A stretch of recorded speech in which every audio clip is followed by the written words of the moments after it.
நிலா ஒரு இனிய சிறுமி, மிகவும் அன்பானவள். தினமும் வீட்டின் முன் வந்து அமரும் ஒரு பூனைக்குட்டி. நிலா அதற்கு மித்து என்று பெயர் வைத்தாள்.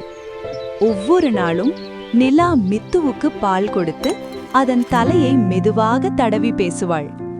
மித்துவும் அவளை பார்த்தாலே மியாவ் என்று குதித்து வந்து கால்களில் உரசிக்கொள்ளும்.